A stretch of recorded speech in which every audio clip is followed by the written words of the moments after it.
In just a moment, Sleep No More. But first... Summertime. Sounds like Charlie Spivak. Oh, yes, NBC Bandstand. Bert Parks, Vaughn Monroe, Freddie Martin this week. Sure helps the morning alone. Huh? That finishes the dishes. Now, let's see. Better get some shopping done. I can listen to NBC Bandstand in the car. Anywhere, everywhere, it's NBC Bandstand. And now stay tuned for Sleep No More on NBC. This is Nelson Olmsted. Sleep no more.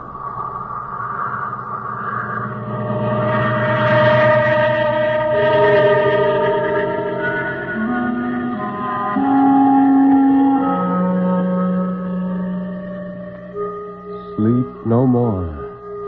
Turn down the lights. Sink back in your chair and don't look into the shadows. In the shadows, there may be moving things. Tonight, it may be you will sleep no more.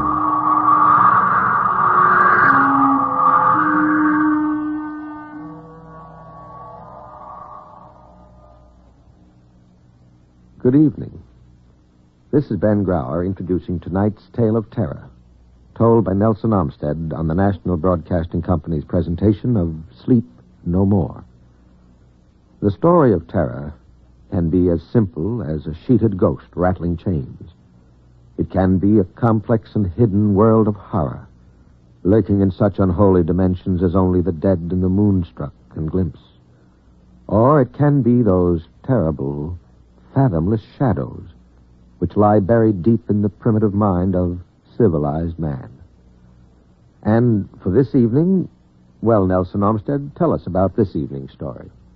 Once again, Ben, we have two stories for the price of one. And this time both are by the same fine writer, Michael Fessier. The first one is Over the Hill, and is about a man who lives in his imagination for 3 glorious days.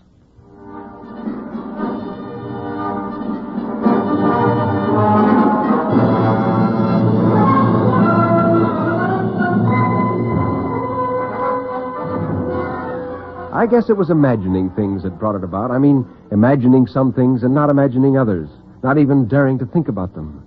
Oh, I'd always liked to imagine about going over the hill and finding everything changed, but I never let myself imagine the other thing at all. Just the same, I must have been thinking about it, or it wouldn't have happened. I suppose I must have been thinking about it and didn't know I was. Oni, my wife, had been getting on my nerves, and it got so that even when I was away from her, she bothered me. When I was home, she nagged me, and when I was away, I thought about her nagging, and it was just as bad thinking about it as it was hearing it, and she cried, too, and that's what I hated most, her crying. She would cry, and I would try to get away from the sound, but I couldn't. I would go outside, and if I couldn't hear her crying, I would think about it, and it was as bad as hearing it. Nagging and crying. Oh, it's a wonder I didn't go crazy. The only times I had peace was when I'd think things to myself. It was hard not to think of Oni and her nagging and her crying, but sometimes I managed it, and then I was happy in my way. I liked best to think about that hill. It was about halfway between San Ramon, where I lived, and the city. It would be nice, I would think, if sometime I would drive over the hill, and on the other side, everything would be different. The service station and the nursery and the dairy farm would be gone, and something different would be there. There wouldn't be any job to go to, and there wouldn't be any home to come back to. I was thinking this on that day, and when I drove over the hill, I found everything was different on the other side. The service station and the nursery and the dairy farm were gone, and it seemed like a park. The sun was shining, and there were a lot of colored flowers in the grass, and the water in the creek was blue. And there were probably a lot of children, I thought. And then I said, my Lord, this is the other side of the hill, and it is different. And then it seemed quite natural, and I wasn't amazed or frightened. I just took it for granted. I don't remember getting out of the car, but I realized that I was walking through the grass and smelling the flowers, and the flowers were beautiful, and their odor was sweet. But what I liked best was the smell of the grass and the earth. The earth smelled as if there had just been a rain. I wasn't surprised at all when I saw the children. It was as if the flowers had come to life. They wore bright clothes, and they moved about as if the wind were playing with them. And they called out to me and smiled at me, and I felt that they knew me and weren't a bit surprised to see me walking among them. I walked as if I knew where I was going and what I would find. I took a path that branched off from the one I was following, and I came to a house that was white and had flowers growing around the base.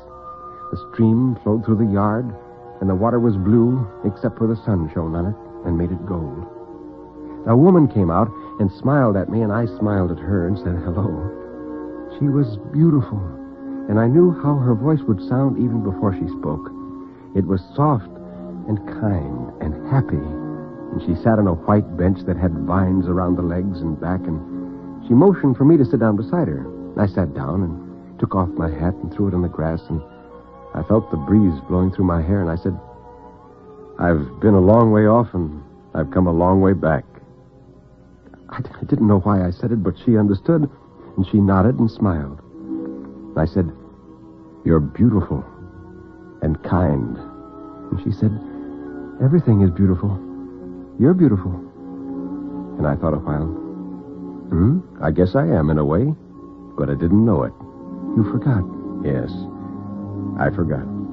It has been a long time. Yes, it has been a long time. But it isn't anymore. No, it isn't. There were 2 children playing in the grass, and I called to them, and they came over to me, and they smiled and sat down beside me, and I thought, I'm remembering again. I'm remembering something I didn't know. If I were to ask them who they were, they would tell me. But I don't have to ask them, because I remember. The woman went into the house, and we followed her.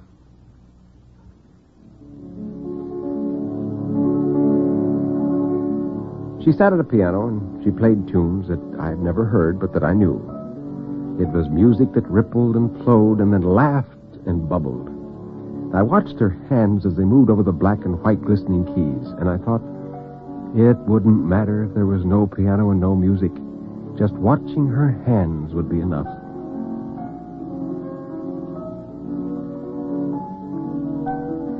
It was night, and then it was day again. And I woke up feeling that it didn't matter that the night had gone, because the day would be wonderful, too, and then night would come again, and night came again, and day came again, and the woman and the children and I were together. We walked, and we talked, and we rested, and the walking was fun, and the resting was fun, and the talking was fun. But I don't know what we talked about, or even what I thought. I don't believe I thought. The woman was beautiful and kind and happy, and the children were happy, and I was happy. But I didn't think, she's beautiful and kind and happy, and the children are happy, and I am happy, because that was what should have been. It always was what should have been and always should be. Over the hill and on the other side, things were as they should have been. Things were as they always should be. It's hard for me to describe the change. I guess it wasn't a change at all. The thing was, and then it wasn't, and because it wasn't, it never had been. You can't change from something that never was to something that is. I had a dream last night, I thought, and I remembered it a while back, and now it's gone. I was over the hill and on the other side, and I was driving my car to work and thinking about my wife, Oni, and her nagging and crying, and I was thinking about how the crying was even worse than the nagging, and I thought it'd be nice to think about the dream, but I can't remember it. Then I was in the office, and I was wondering why the others looked startled when they saw me, and I wondered why some of them looked startled and frightened, and it was time for the conference to start, and I went to the boss's office. And he looked startled, too, and he said, "Good Lord, what are you doing here?" "Why, I came in for the Monday conference." He said something to his secretary, and she left the office. "It isn't Monday. It's Wednesday. And even if it were Monday, what made you come to this office? Didn't you know they were looking for you?" 2 days, I thought. 2 days. This morning I got up, and it was Monday. But while I was over the hill and on the other side, it became Wednesday. And then I remembered, and I thought, it wasn't a dream. This is Wednesday. It isn't Monday at all. It's Wednesday. The boss's secretary came in, and with her was a policeman. And she pointed to me and then ran across the room, and she was frightened. The policeman grabbed me by the arm and hurled me against the wall, and he put his hand in his gun, and he said, You better come quietly.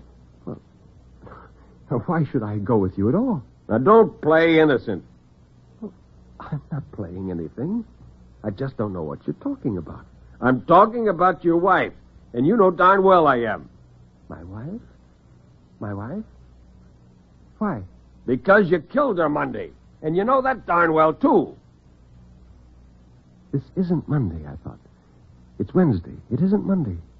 It's Wednesday. And it seemed I should laugh at the policeman or become angry or shout denials, but I didn't. I felt I had to say something just to break up the silence in the room. I didn't kill my wife Monday. Well, maybe it was Sunday night then. My Lord, you're dumb. You didn't even change your clothes. Why should I change clothes? The policeman pointed at the sleeve of my gray suit. Why shouldn't you have changed? That's why. What's that on your sleeve? I looked at it, and remembering and thinking ceased to be, and I said, Oh, yes, I see. It's a blood stain.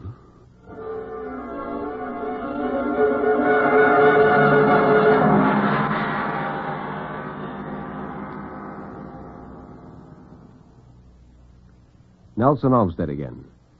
That was the first one of our duet of strange stories by Michael Fessier. Number 2 is a haunting narrative about the very unusual Man in the Black Hat.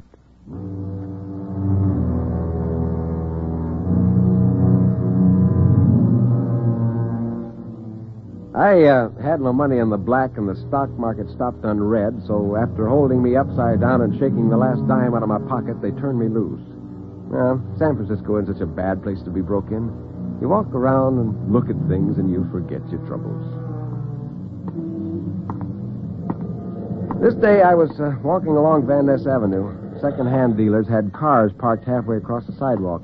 Signs in the windshield said, This car for $100, this car for only $25 down, and I laughed to myself thinking how I was broke and couldn't even buy gasoline for a motorcycle. Still, I read the signs and wondered which car I'd buy in case I had the money. All of a sudden, I noticed a sign that didn't make sense. It said, This car free. Inquire upstairs, room 402. Other people glanced at the sign and kept on going. They figured it was some kind of advertising gag. Well, so did I, but I didn't have anything else to do, so I stuck around looking at the sign. It was on a brand new luxury 12 you couldn't touch for less than $4,000. Well, I'm curious, like all other gamblers, and I walked up a flight of stairs and knocked on the door of 402. Somebody told me to come in. I stepped inside, and a small man with a gray goatee raised his head. He wore a black hat of soft felt, like I used to wear when the horses ran right, or the stock market chart didn't look like a crosscut saw. And I said, Are you the fella that put the sign on the luxury 12 downstairs? And he said, Yes. Well, what's the gag? No gag at all. He was looking at me out of eyes that didn't see me. They were solid gray, no iris or anything, just gray. They gave me the willies. I said, Well, then, in that case, I'll take it, if you don't mind. Not at all. And he handed me a pink slip already signed. Well, what else is there to this? Nothing. Thank you. I couldn't think of anything else to say. Don't mention it. Then I wasn't there anymore. I mean, I was standing in the room, but so far as he was concerned, I was a million miles away. He ignored me so completely, I felt I wasn't there myself. And I left. Well, the key was in the car, and I backed it over the curb and drove it to the luxury agency. And after a lot of haggling, they gave me $2,400 cash for the car. I took the money and played the stock market again. This time I played the red, and I couldn't lose. The old man had changed my luck. The funny thing was, nothing seemed strange to me. Oh, I'd make words with my mouth and tell myself that the old man wasn't real and that the goofiest thing that ever happened was me getting a car for nothing like that. But the words didn't mean anything. Something inside me took the whole business for granted.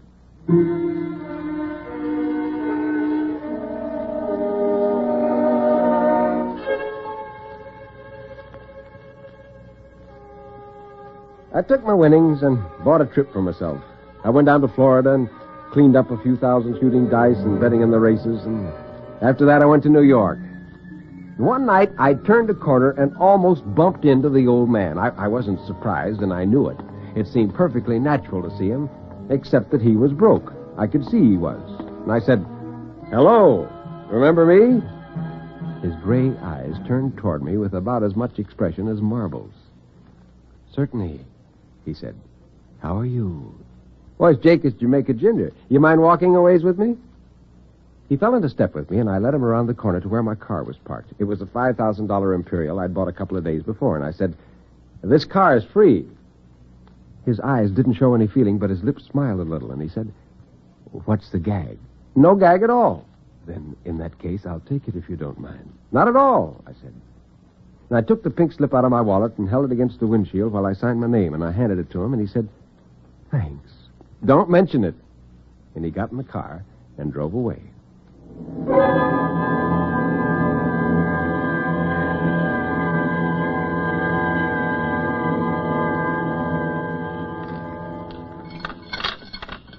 3 months later, I was in Monte Carlo. Oh, I did pretty good for a while. And then the little ball started ducking my numbers and colors, and I lost steadily for 3 weeks. And finally, I stood at the table and watched the croupier rake in my last franc note. I turned away, trying to grin, but it felt like a fuzzy worm was crawling around in my stomach. It's one thing to be broke in the States, but another to be broke in a foreign port. The worm tasted of quinine. Somebody tapped me on the shoulder. The old man, black hat, gray goatee, and expressionless eyes, was standing there. I didn't feel a bit surprised, not a bit. It seemed I'd been expecting him, and he said, "You dropped something?" He held out a roll of notes to me. "Huh, careless of me to drop something I didn't know I had, wasn't it?" "Quite," he said. And I took the notes. Thanks." "Don't mention it. And if I were you, I'd play the Black 13 and 9. All of a sudden, he was gone. I played the Black 13 and 9, and I played them heavy and won heavy. I walked away from the table with enough money to last me a year, and I don't live in second-class hotels. I didn't think about the old man. I was afraid to. You look at the stars and you don't think about them, and they're beautiful. You look at them and try and figure out how come they buzz around and never bump into each other, and pretty soon they get you locked up. That's the way I felt about the old man. If I took him for granted, he was just a quiet old fellow with a gray goatee, a black hat, and funny eyes. If I started figuring out how come, I'd go out of my mind. I took my winnings and went to Paris and got bored. I wondered why I'd come. And then I knew. It was in what they call a Latin Quarter. A mob had gathered on the sidewalk. In the middle was a gendarme. He had the old man by the collar. His black hat was mashed and his goatee was mussed, but his eyes were expressionless. It seems the old man just walked up to a fellow in a high silk hat, pulled out a gun, and let him have it. They said the guy in the silk hat was a government official. Well, the next day I went to the American consul. "He's an American," I said. "You got to do something." He agreed to investigate. The next day he reported, "Well, I don't even know that he is an American. He says he hasn't any nationality. Even if he were an American, I couldn't do anything. He admits he killed the deputy." "But why?" I asked. The consul shrugged like a Frenchman. He says he didn't have a reason. That's all the police can get out of him, except that he didn't know the man he killed, hadn't seen him before, and hadn't even heard of him. Well, the thing didn't surprise me. The old man gave away an automobile to a stranger for no reason whatsoever. Why shouldn't he kill a stranger for the same reason? That added up. It made sense, but I couldn't get anybody to see it. They listened to my story and threatened to have me thrown in jail, too. I didn't know what to do. They wouldn't let me see the old man. They said he claimed he didn't know me and didn't want to see me anyway. I don't know if they were telling the truth. I suppose they were. I had to give up.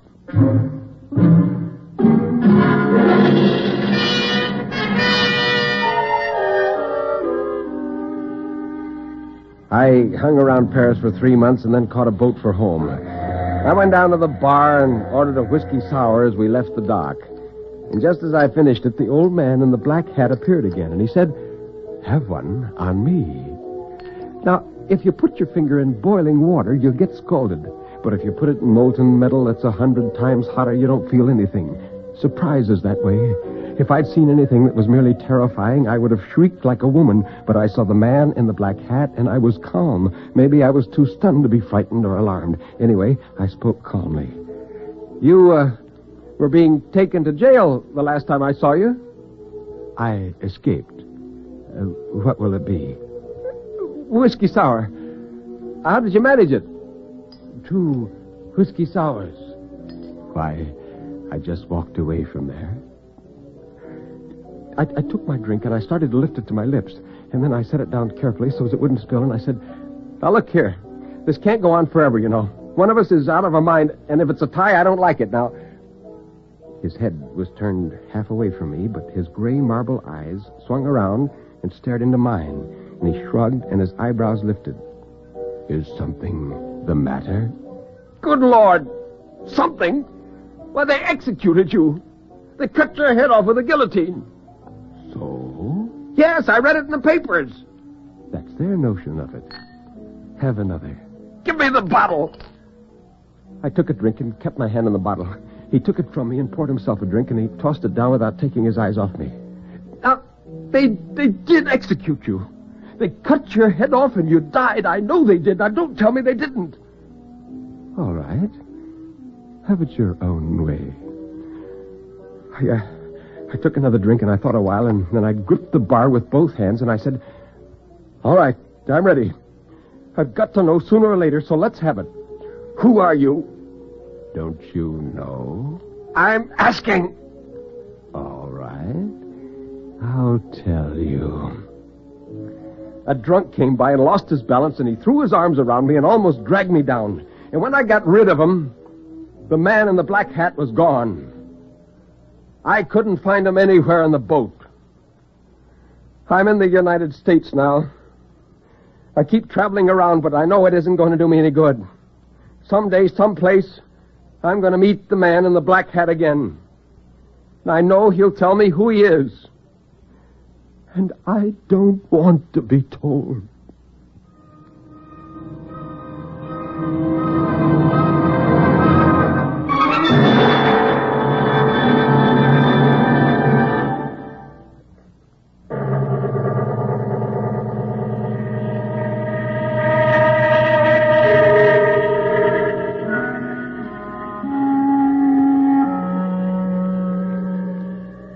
You can turn up the lights now. You can look around you. Nobody is there, really. Everything is all right, isn't it?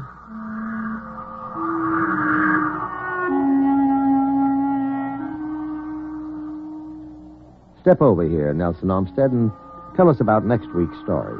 Well, next week, Ben, we have a story of breathtaking suspense by a past master of it. It's called 3 O'Clock. Its author is William Irish. You'd better be there.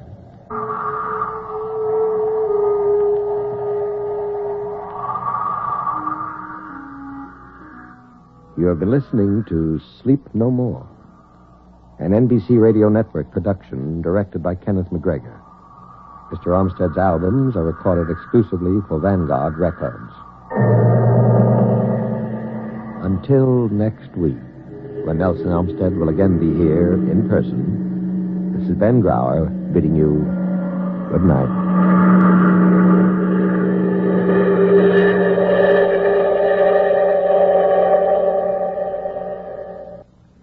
Our life expectancy average could be even more impressive than it is if it weren't for the high accident rate on our nation's highways. Would you be willing to drive carefully so today's children will have a better chance to live out the long life medical science has made possible?